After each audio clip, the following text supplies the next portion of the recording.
انشاءاللہ اس سفر میں ہم ان مقامات پر جائیں گے اور ان مقامات پر جا کر ہم اس کی پراپر ویڈیوز بنائیں گے۔ آپ جانتے ہیں کعب بن اشرف یہودی تھا، بنو نذیر سے تعلق رکھتا تھا اور حضور علیہ الصلوۃ والسلام کی حجب کرتا تھا۔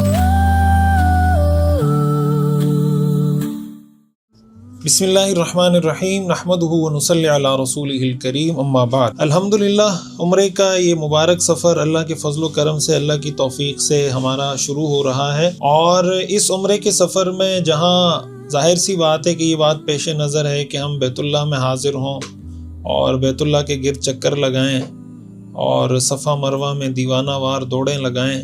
اور رسول اللہ صلی اللہ علیہ وسلم کے روضہ اقدس پر، آپ کے روضہ اطہر پر نیاز مندانہ حاضری دیں۔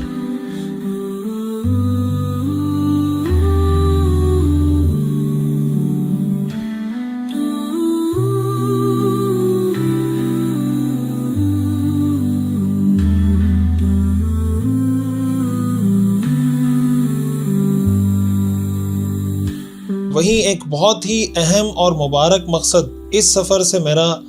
سیرت النبی صلی اللہ علیہ وسلم کو ایک منفرد انداز میں پیش کرنا بھی ہے۔ آپ جانتے ہیں کہ سیرت النبی صلی اللہ علیہ وسلم پر الحمدللہ اللہ کے فضل و کرم سے، اللہ کی توفیق سے ہم نے ایک بہت ہی کمپریہنسو اور بہت ہی ایک منفرد کورس شروع کیا ہے، جس میں ہر بات آپ کو ریفرنس کے ساتھ، پھر اس کی ویژولز، تصویریں، نقشیں، اینیمیشن، پھر اس کی جو سوسائٹی کے جو چیلنجز ہیں سیرت کی روشنی میں اس کا حل، اور جو کرنٹ ایرا ہے اس کے ساتھ اس کو ریلیونٹ طریقے سے پیش کرنا، یہ ساری چیزیں ہم اس سیرت کورس میں لے کے چل رہے ہیں، اور بہت ہی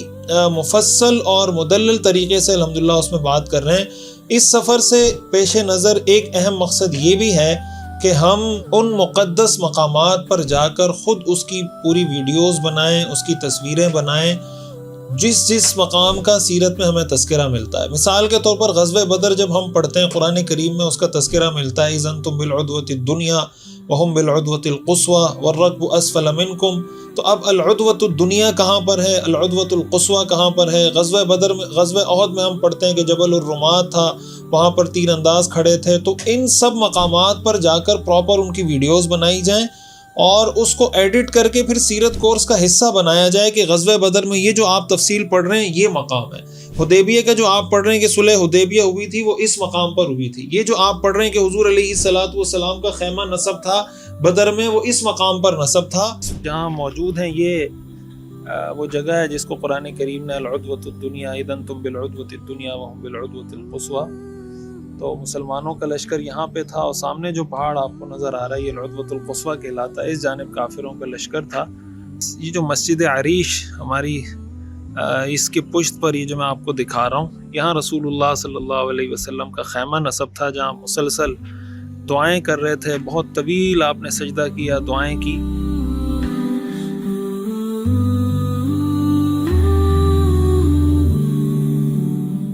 اس طرح ایک ایک تفصیل کے ساتھ ہم سیرت کا وہ کورس بھی آپ کو پڑھائیں جہاں اس میں ریفرنسز اور یہ ساری خصوصیات ہوں، وہاں ان مقامات پر جا کر اس کی باقاعدہ خود ویڈیوز بنا کر وہ بھی ہم آپ کے سامنے پیش کریں۔ یہ ایک اہم مقصد ہے سیرت کے اس سفر سے جو پیش نظر ہے، یہ ایک اہم مقصد یہ بھی ہے۔ تو انشاءاللہ اس سفر میں ہم ان مقامات پر جائیں گے اور ان مقامات پر جا کر ہم اس کی پراپر ویڈیوز بنائیں گے، اس کو ہم سیرت کورس کا بھی حصہ بنائیں گے، اور سیرت کورس کا حصہ بنانے کے علاوہ انشاءاللہ ہم اس کو الگ ویلاگ کی شکل میں بھی پوری ویڈیو بنائیں گے، غزوہ بدر کا ویلاگ، غزوہ احد کا ویلاگ، اس طرح ویلاگ بنائیں گے۔ ہم بدر کے مقام پر جا کر انشاءاللہ کوشش کریں گے ان ساری چیزوں کی کوریج کرنے کی۔ قرآن کریم میں جس کا تذکرہ ہے، العدوۃ الدنیا، العدوۃ القصویٰ،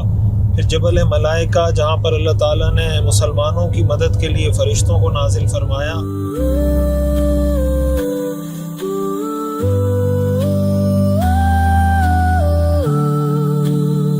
اور اس ساری کوشش سے، ساری محنت سے مقصد صرف اور صرف یہ ہے کہ ہم اس امت کو، اس انسانیت کو، اس امت کے سب سے بڑے مسیحا، اس امت کے سب سے بڑے لیڈر، اس امت کے سب سے بڑے آقا اور رہنما اور رہبر حضرت محمد مصطفیٰ صلی اللہ علیہ وسلم کی شخصیت، آپ کی سیرت، آپ کی ذات سے جوڑ سکیں، اس لیے کہ انہی کی ذات میں ہمارے لیے اسوہ حسنہ ہیں، وہی ہمارے لیے رول ماڈل ہیں۔ اگر ہم ان کی سیرت سے جڑ جاتے ہیں تو ان ساری چیزوں کا مقصد اس کو بہت زیادہ دلچسپ طریقے سے پیش کرنا اور ظاہر ہے جب تک آپ فیلڈ میں جاتے نہیں ہیں، چیزوں کو خود ایکسپلور نہیں کرتے، خود صحرا میں جاتے نہیں ہیں، آپ کو ان ساری چیزوں کا اچھے طریقے سے اندازہ نہیں ہو پاتا۔ اس وقت ہم آئے ہوئے ہیں کعب بن اشرف والے قلعے پر۔ آپ جانتے ہیں کعب بن اشرف یہودی تھا، بنو نذیر سے تعلق رکھتا تھا اور حضور علیہ الصلوۃ والسلام کی حجب کرتا تھا، اور بدر کے واقعے کے بعد جب غزوہ بدر ہوا 2 ہجری میں، جب پتہ چلا تو اس کو بہت اس پہ غصہ تھا کہ یار یہ مسلمان